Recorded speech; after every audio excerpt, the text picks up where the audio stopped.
Welcome to the Job Matchmakers Podcast, where we share stories from employment consultants about supporting people with intellectual and developmental disabilities to find employment in their communities, one person, one job at a time.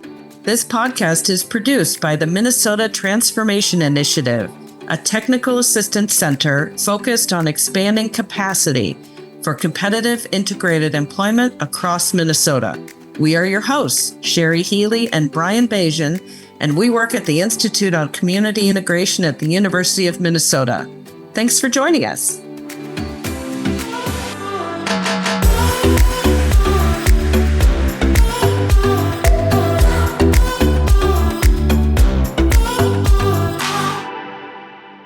Welcome, everyone, to episode 2 of the Job Matchmakers Podcast. For our second episode, we will be sharing a story of one person finding one job, but we're also going to be diving into the evolution of employment services for people with disabilities over the past half century with our guest, Dawn Lavin.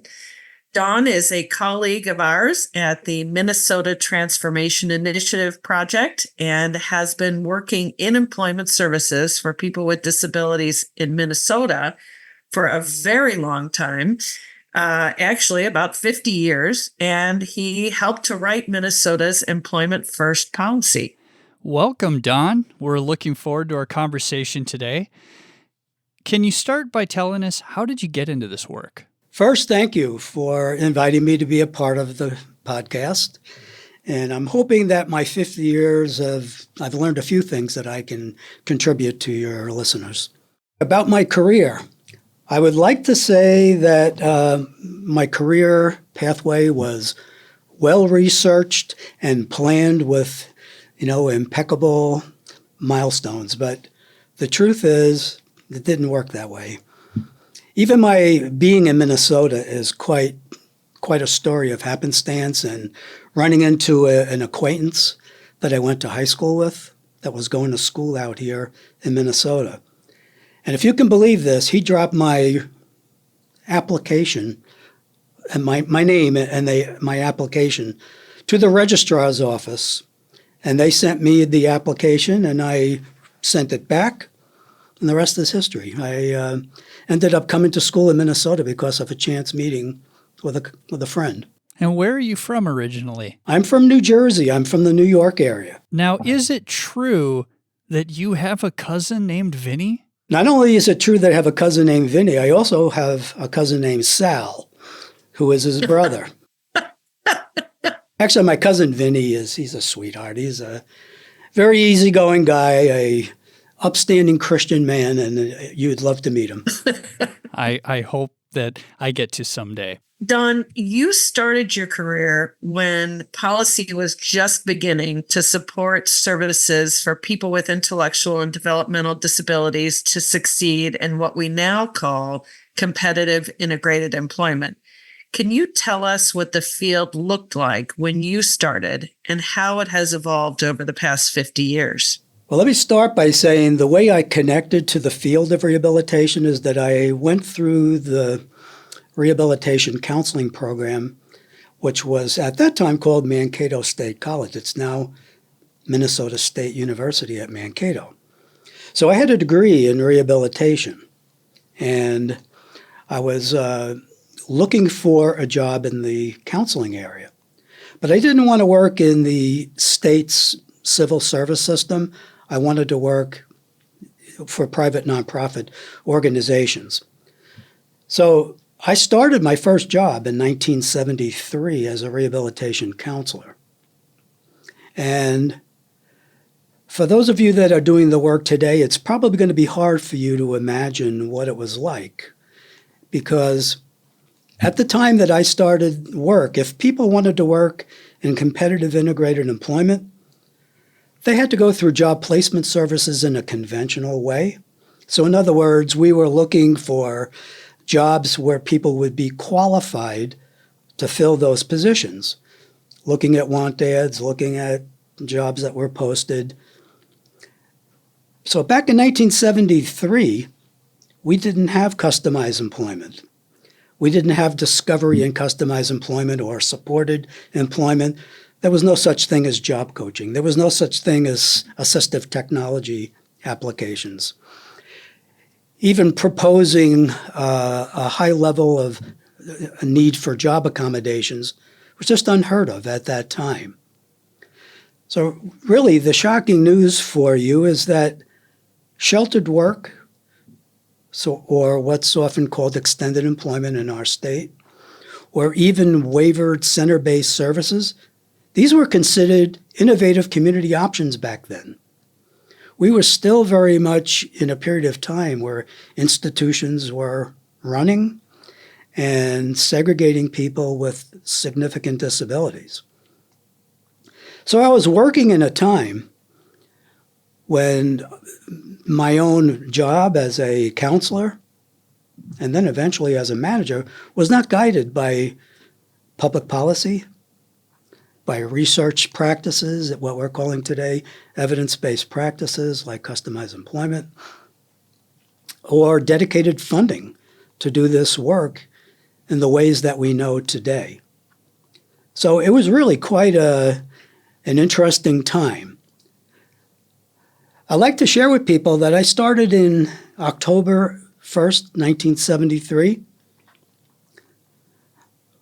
But the Rehabilitation Act was signed on September 26th of 1973. So not even a week had passed, and the Rehab Act was actually one of the very first civil rights bills, that guided professionals like myself at the time. I spent, decades working with colleagues. I had enough experience with work-based learning to know that the work that we were doing in sheltered work activity centers, as they were called at the time, or day services, were really a lifetime of segregation for people with disabilities. And of course, had nothing to do with people making informed choice or having pathways to self-determination. So, maybe I'll broaden this conversation a little bit. So on the national scene, over those decades, we had the Americans with Disabilities Act signed. We had the Workforce Investment Opportunities Act, WIOA, signed. IDEA, the Individuals with Disabilities Education Act. We had the Supreme Court decision for Olmstead, which galvanized the rights of people with disabilities to live more inclusive lives than they were living and receiving services to, at the time. People were largely served in segregated centers and sheltered workshops if they had significant disabilities, if they were not in institutions. So these were really important public policies that guided us in some new directions. We had the National APSE, the Association for People Supporting Employment First. I believe that they were founded in 1988. And our chapter in Minnesota, I believe, started in 1992. So we were beginning to bring together a lot of like-minded people who wanted to see a better life for people with disabilities and to make employment an accessible goal for those that would choose it. I personally had some experience with one of the very first discovery and customized employment grants. So all of these were vectors, I'll call them. You have disability advocacy, you have public policy, you have disability research on practices, you've had court settlements. All of these were pointing in a pathway that would give people the right to live more inclusively and to pursue their interest in the career and employment area if they so choose. Thanks, Don, for providing some important historical context to where we were and how we got to where we are today. So today, you're not directly supporting people with disabilities to find jobs, but you know many, many stories from your decades doing this work. Could you share a story that captures some of the ways that employment services have progressed since you started your career? When you shared this with me, I was looking into my memory banks here and trying to think of what one story do I have the time to tell, because there are so many incredible stories of opportunity and success. But I picked one that I thought hit a number of touchstones that I wanted the listening audience to hear. The story I chose is, the gentleman's name is Ryan Richardson. And I just reached out to him recently, so I have permission to, share his story once again. So let me start by telling the story, if you're ready for me. Take it away. All right, so here's where it starts. As you indicated, I left the area of management and of employment programs, and I was the executive director of the ARC Minnesota, a statewide advocacy organization in our state that provides advocacy support for people with intellectual and developmental disabilities and their families across the lifespan. I shared a little bit earlier what was going on in Minnesota with some of the public policy changes, with the Employment First policy becoming an active conversation. By the way, as you shared, I did have an opportunity to help write that policy, and it passed in 2014, so it's about 10 years ago. So it was around that time we were trying to get out to speak with family members and people with disabilities about what it meant. And I was asked to speak, along with some colleagues of mine, at a parent advocacy organization, PACER. And it was, I think the name of the seminar was Work is Possible. And so we invited families from all over the state to come and listen to us speak about discovery and customized employment and the Employment First policy that we were trying to implement. So I finished my presentation. I think I may have shared a story or two about discovery and customized employment practice and what it could mean for people. So after the presentation, a mom comes up to me and says, "I loved and I am excited about everything you just shared, but I live in Buffalo, Minnesota, kind of a semi-rural place. We don't have those services available. And I would like to make this available for my son if possible, but what is your advice for me?" So what I said to her is, well, it's not available in many places of the state, but I can't think of anybody that probably knows your son better than you. Well, what can you do to make it happen? And that opened the door to some long conversations. A little more background on her son, Ryan. So Ryan was diagnosed as neurodivergent. He was on the autism spectrum. The history she shared with me is that he struggled during his childhood years in both secondary or in elementary and secondary education, not just academically, but socially. He wasn't developing healthy social relationships with peers. So, he struggled in those early years. And when it was time for him to graduate, the education system thought it would be best for him to go to a sheltered workshop, into a workshop type of program, an extended employment program within Minnesota. Ryan didn't want to go there. And he was kind of coerced by professionals working with him at the time that this was the best first step for him. He wanted job placement services, but again, getting to the low expectations, they didn't think he was ready for a job out in the labor force. So he was enrolled in the sheltered work program, didn't like it, expressed his dissatisfaction with his mom, and that they decided together that it was probably in his best interest to quit. So when I'm meeting with his mom, by the way, her name is Lori, she shares with me that he is presently living in the basement of her house, doing nothing, kind of depressed, very bored, playing video games, doing whatever he could, I guess, to get through the day.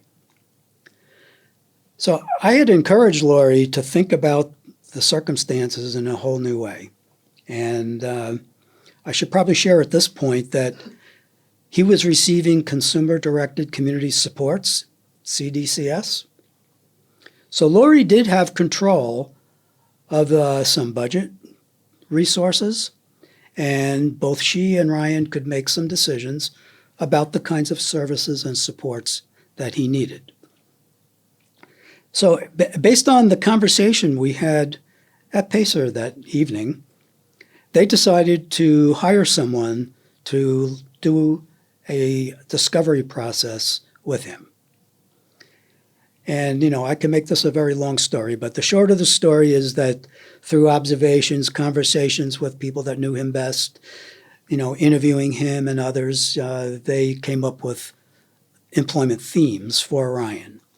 The predominant theme was aeronautics and airplanes. And so, pausing just for a second, think about this.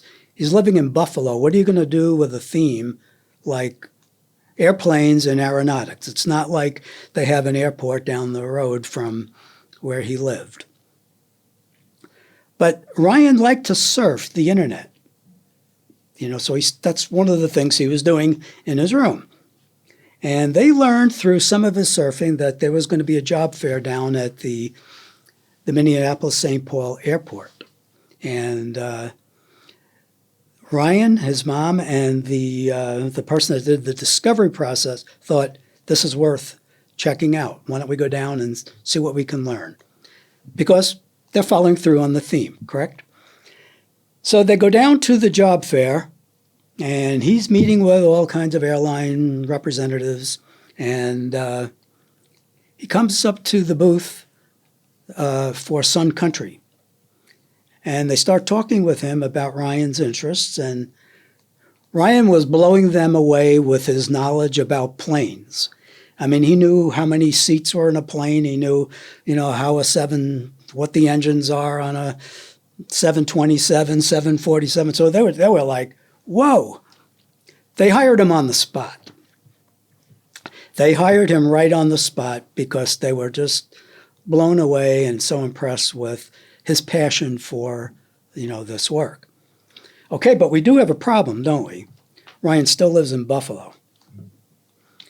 So I should share that Ryan's mom was not working at the time, and Ryan's mom felt it was important enough to support this young man's life, and she said, I'm going to drive him back and forth to work. She would drive him to work. She would wait until the shift was over, and then she would drive him home. I think initially he was working like 3 days a week. As far as the job itself, he was prepping planes with a crew of colleagues, employees from Sun Country Airlines. So they would stock, they would clean, they would get the plane ready for its next flight. And that was his job. And he was so excited. So it was close to 50 miles each way that Mom was driving. Now, we eventually take care of this. But I just wanted to point out that, when somebody has that strong an interest, and this was to him a dream job, Mom was willing to take it on and do what she had to do to make it happen for him. Eventually, they moved to Bloomington so that the commute was reasonable. But at the beginning of his job, he was traveling, I guess, close to 100 miles a day. So things were going great, right? I learned about him getting this job, and I was excited for him and for Mom, and it was a wonderful story. But life happens, doesn't it? So Sun Country gets bought out by a new owner, and they decided to disband the team that he was working with. And Sun Country decided to outsource that work to another company. And I don't know all the details and logistics of it, but essentially Ryan was out of job. So it's like, now what? Well, they move forward. So once again, you can't always predict everything's going to go perfectly and according to plan. So they had to pick up the pieces, and they began looking at other ways to get into the labor force, learning that there were companies that outsourced some of this work. They began looking at companies that do that as well. And there's a company called GAT. That stands for Ground Airline Transportation, I believe.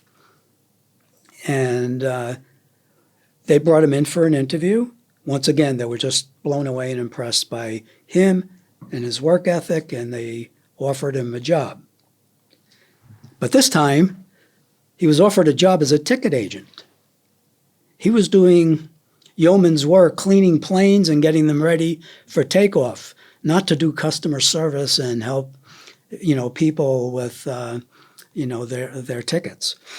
So in order to have a job like this, you have to pass a mandatory test. So they flew Ryan out to Washington, to Seattle, to go through a training with a cohort of people, and all of them had to pass the test in order to become ticket agents. So Ryan goes out there, and he's going through the training with everybody, and they noticed that he might have some learning issues and pulled him up and talked to him on the side, and he admitted that he did have some issues with learning, and it would be helpful if he had some tutoring. And they hired a tutor to work with him on the spot out there while he was there. And he was getting some support from some of the individuals in the cohort that he was out training with. And to make a long story short, with this piece of the puzzle, Ryan, some of the people in the cohort said, "We're not leaving until Ryan passes this test. We're all in this together."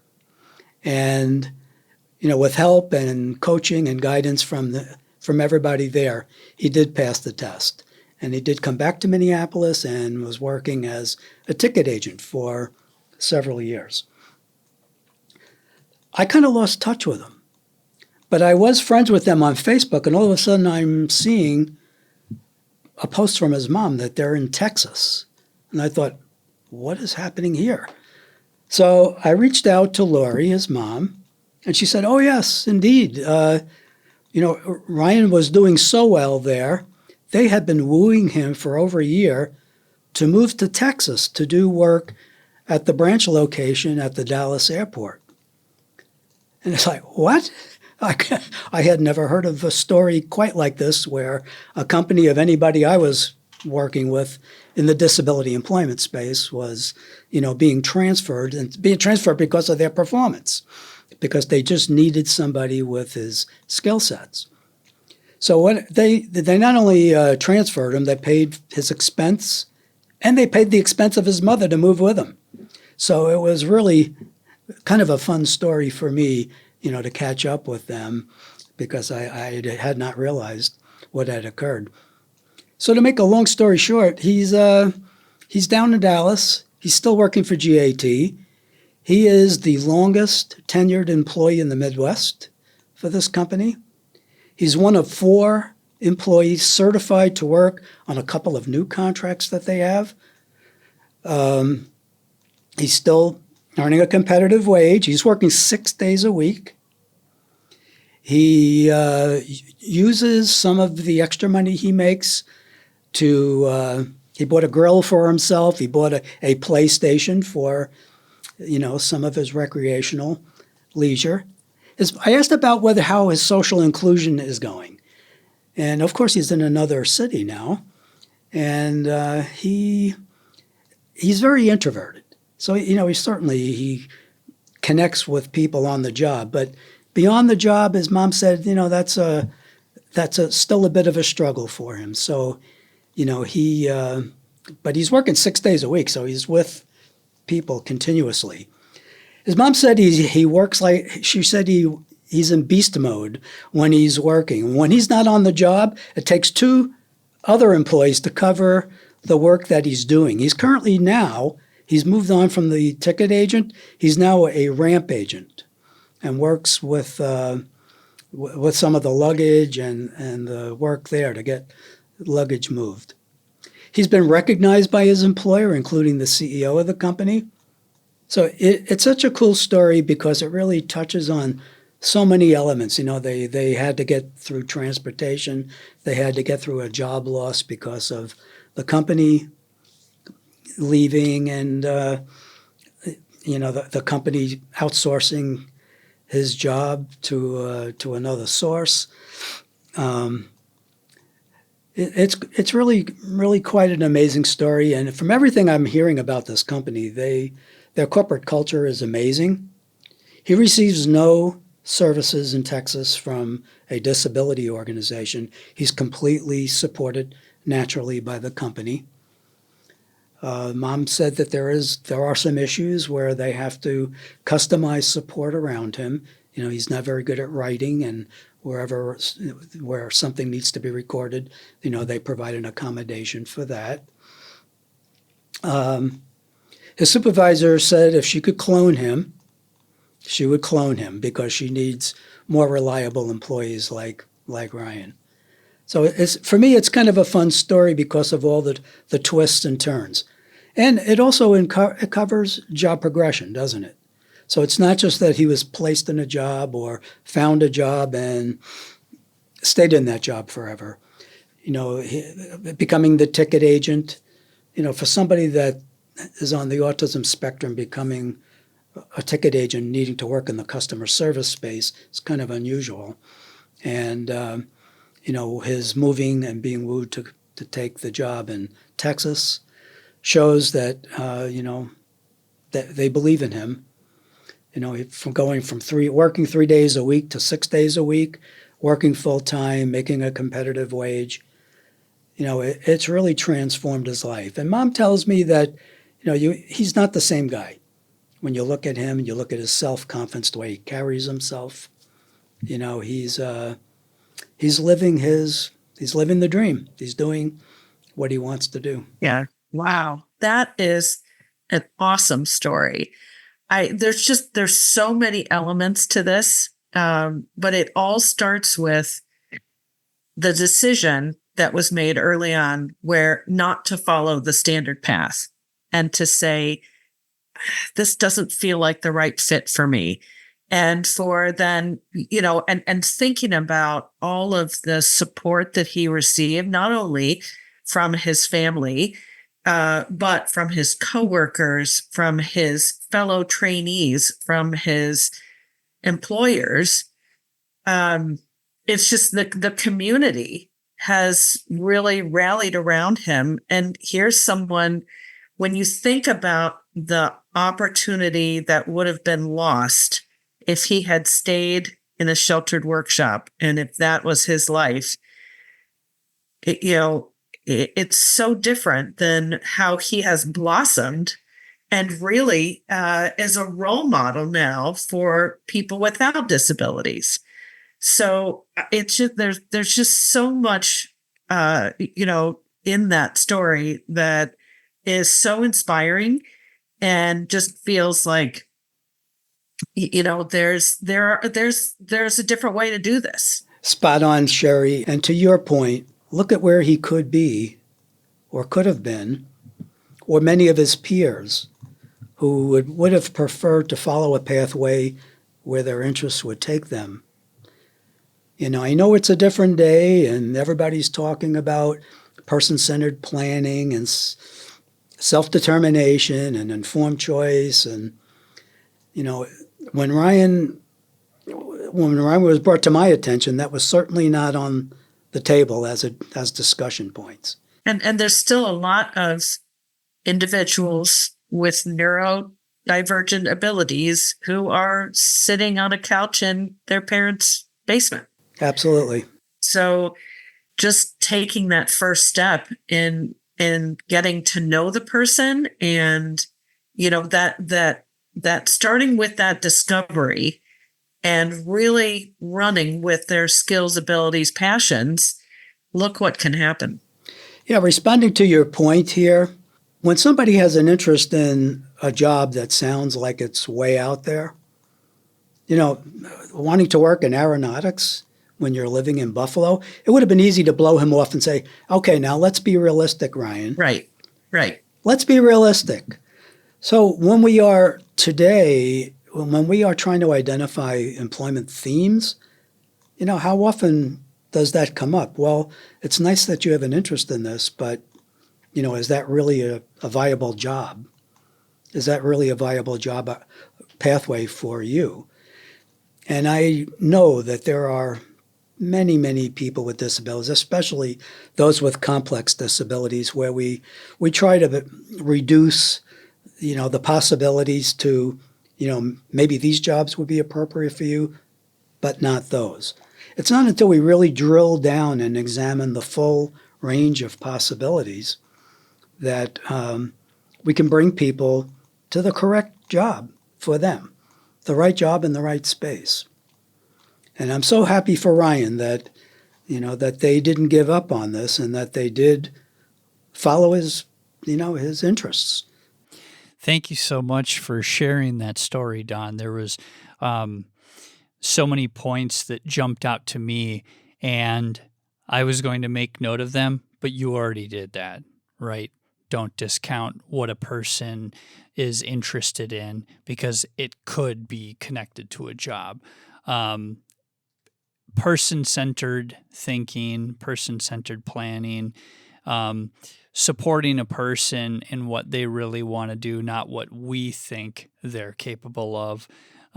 Those are just a few of the takeaways that I got from Ryan's story. Can I amplify on one point? Please do.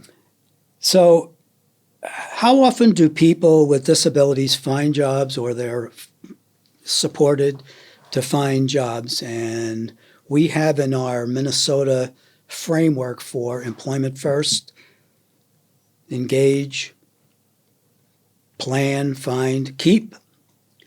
I like to talk to people about a fifth bucket that I call grow. And the point that I'm trying to make here is that Ryan's pathway did not stop when he found that first job at Sun Country. It took on skill building that, frankly, I didn't know were possible for him. I don't know him well, but there were gambles made. Flying him out to Seattle was quite a risk, and it paid off. It paid off because it increased his wages. It increased his, not just his skills, but his interactions with other people who don't have disabilities. But how often do we hear of people getting a job and then they're in supported employment? Maybe they're getting bored, or maybe their wages have not been adjusted in a while, or maybe they haven't been challenged to work more hours. So I know that this podcast is intended for direct service professionals, and some of whom might be delivering employment support. So I want to say to you, don't be satisfied that the job that people secure is the last job that they'll have, or that what they're doing today, is what they should be doing for the next 5 or 10 years. What is their career pathway? And what are you doing as a support person to see that the individual grows as a person and as an employee? Thanks, Don. So I'm going to ask you one more question. This is something that we ask everybody that comes onto the podcast. What do you want people in your community to know about employment for people with disabilities? Okay, I'm going to make 2 points. And I hope the story here today has amplified on what I want to say here. The first thing I want to say to you is don't underestimate the capacities of people with disabilities to succeed in the labor force. It may take a while to find the right job. If you've done a good job in identifying the individual's interests, talents, innate talents, capacities to contribute, follow that pathway. Don't give up on people, because I don't know how many people I've either worked with personally or people that I supervise that worked with individuals that have succeeded, beyond our wildest imagination because we did not give up on them. And then the corollary to that is don't give up and don't underestimate yourself as a professional. You can continue to grow and you can make things happen. You went into this career field for a reason. So find that reason and find a way to support people to live their best life. And that means you need to grow as a professional. And I've seen it time and time again where people, they didn't think it could happen, and it did. And it will happen because you are the bridge. Awesome. Thanks so much, Don, for joining us today and sharing that really inspiring story and also giving us that background, the historical perspective that I think also, provided such a great framework for understanding where we are today, how far we've come, and how far we still have to go to really meet the individual needs of people with intellectual and developmental disabilities. My final comment on that particular point, Sherry, is yes, we've come a long way, but we haven't demonstrated we can bring it to scale. We need to bring competitive integrated employment and what we're calling community life engagement or meaningful day service to scale. And that's only going to happen because the people listening to this podcast are difference makers and embrace the idea that we can make it happen for anyone who chooses it. Great point. And on that note, to our listeners, we hope you will join us again for the next episode to hear another great story of one person finding one job in the community. Thanks, everybody. Thank you for joining us for the Job Matchmakers podcast, funded by the Minnesota Department of Human Services. This podcast is a partnership between the University of Minnesota's Institute on Community Integration and UMass Boston's Institute for Community Inclusion. For more information on the Minnesota Transformation Initiative, visit our website, linked in the show notes. We're glad you joined us, and we'll see you next time.